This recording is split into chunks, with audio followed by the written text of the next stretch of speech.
اللہ نے اپنے محبوب حضرت محمد مصطفیٰ صلی اللہ علیہ وآلہ وسلم کو پورے عالم کے لیے رحمت بنا کے زمین پہ بھیجا تاکہ وہ انسانوں میں امن، سلامتی اور ایک دوسرے کے لیے پیار پیدا کر سکیں۔ تبھی ہجرت کے بعد اللہ کے رسول مختلف ممالک کی طرف پیغام حق بھیجتے رہے تاکہ لوگ مذہب اور ذات پات سے آگے نکل کے ایک دوسرے سے پیار کر سکیں، ایک اللہ کی عبادت کر سکیں۔ ویسے ہی رسول اللہ کے سفیر پیغام حق لے کے نجران جو یمن کے قریب تھا آپ پہنچے اور وہاں کے بادشاہ کو رسول اللہ کا پیغام دے کے یہ فرمانے لگے کہ اللہ کے رسول نے اللہ کے دین کی طرف آپ کو دعوت بھیجی ہے تاکہ آپ گمراہی سے نکل کے صراط مستقیم تک آ سکیں۔ اہل نجران با علم اور معتبر قوم تھی۔ انہوں نے جب رسول اللہ کے اس پیغام کو پڑھا تو ان کا بادشاہ اپنی قوم سے پوچھنے لگا کہ کیا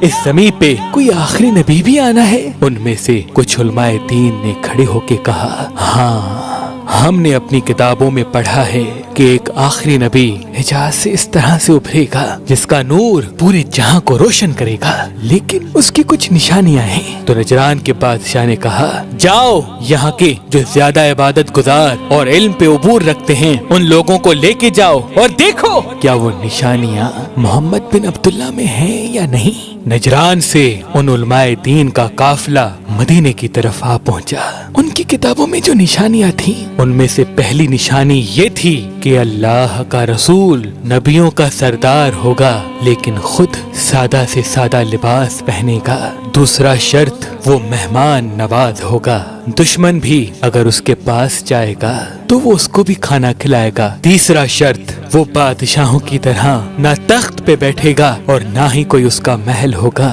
وہ زیادہ تر وقت اللہ کے لوگوں کی اصلاح کرنے میں گزارے گا اور لوگوں کے ساتھ زمین پہ بیٹھے گا، اور اس کے گھر والے بھی اس کی طرح سادگی اختیار کریں گے، ان کے بھی کپڑے جگہ جگہ سے سیے ہوئے ہوں گے۔ ان تمام شرائط کو وہ یاد کرتے کرتے جب مدینے پہنچے پوچھنے لگے کہ ہم نجران سے آئے ہیں، بتاؤ آپ کا بادشاہ کہاں ہے؟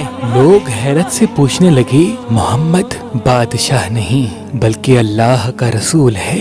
اے نجرانیوں، اس کے کپڑے پھٹے ہوئے ہیں، اس کی نالین ہر جگہ سے ٹوٹی ہوئی ہے، وہ زمین پہ بیٹھتے ہیں اور غریبوں کو سینے سے لگاتے ہیں، سوکھی ہوئی روٹی کھاتے ہیں۔ کس نے تمہیں کہا کہ محمد بادشاہ ہیں؟ وہ پشیمان ہو کے غور و فکر کرنے لگے کہ یہ تو وہی نشانیاں ہیں جو ہماری کتابوں میں موجود ہیں۔ یہ سوچتے سوچتے جیسے ہی مسجد نبوی پہنچے اللہ کے رسول کو دیکھا۔ اللہ کے رسول نے اپنے ساتھ ان کو بٹھایا، مہمان نوازی کی۔ انہوں نے دیکھا کہ واقعی یہ تو بادشاہ کی طرح نہیں رہتا بلکہ غریب سے غریب انسانوں کو بھی اپنے سینے سے لگاتا ہے۔ اس کے پاس نسل، ذات، دھرم کوئی اہمیت نہیں رکھتا، اس کا وجود تو ہر انسان کے لیے رحمت ہے۔ بالآخر اہل نجران والے آپس میں باتیں کرنے لگے کہ یہ تو وہی نشانیاں ہیں جو ہماری کتابوں میں موجود ہیں، لیکن اگر ہم جلد بازی میں تسلیم کریں گے تو ہمارے لوگ ہم پہ ہنسیں گے کہ شاید ہمارے پاس کوئی علم ہی نہیں۔ ہم اپنے دلائل پیش کرتے ہیں، دیکھتے ہیں ہمیں کیا جواب ملتا ہے۔ انہوں نے پہلا سوال اللہ کے رسول سے پوچھا کہ اے محمد،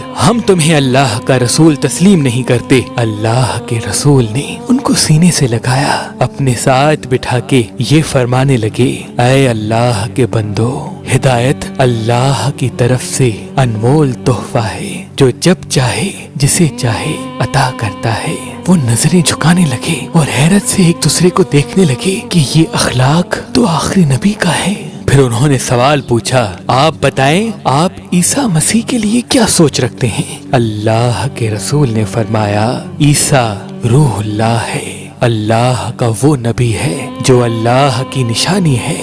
حضرت عیسیٰ پیغام حق لے کے زمین پہ آیا اور وہی پیغام میں آگے بڑھانے آیا ہوں۔ انہوں نے کہا، عیسیٰ اللہ کے نبی نہیں، وہ اللہ کے بیٹے ہیں، وہ بغیر باپ کے پیدا ہوئے۔ اللہ کے رسول نے فرمایا، اگر بغیر باپ کے پیدا ہونا اللہ کے بیٹے ہونے کی دلیل ہے تو پھر اس سے زیادہ حق تو آدم کا ہے جو بغیر باپ اور بغیر ماں کے پیدا ہوا، تو اس حساب سے تو اللہ کے پہلے بیٹے آدم ہوئے۔ اے شخص، اللہ قدرت رکھتا ہے